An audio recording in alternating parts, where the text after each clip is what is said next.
Para makumpirma kung naroon nga sa target location, nakipagtransaksyon ng isang undercover na pulis at nagkunwaring bibili ng panabong na manok mula sa suspect. Nang makumpirmang naroon ang suspect,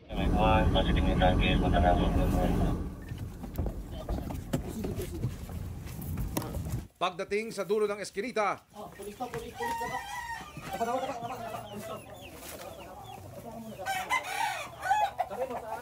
nadakip na ang suspect na isa palang barangay tanod.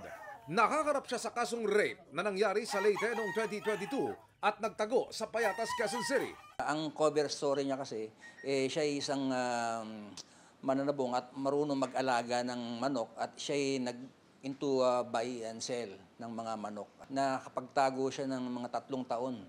Ayon sa pulisya, pinsan ng suspect ang biktima na isa sa katuparan nila ang krimen kapag iniiwan ng lola at pinapaalagaan ang bata sa suspect. Bantay sa lakay pala at ito'y minor de edad at ito'y sa kasamang palad nabuntis pa at present merong 2 taong anak. Sinabihan namin na nahuli na yung ng rape sa kanya, tuwang-tuwa at umiiyak dun sa panayam natin. Hindi po totoo yung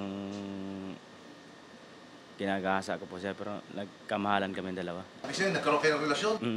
Na inlabo yung bata sa inyo? Na-inlove po. Alam niyo bang hindi pa rin ito pinahintulutan ng batas? Yung magkaroon kayo ng karelasyon ng bata? Alam ko na po. Sana po, patawarin niyo po ako sa aking kasalanan. May atras niyo po ang kaso.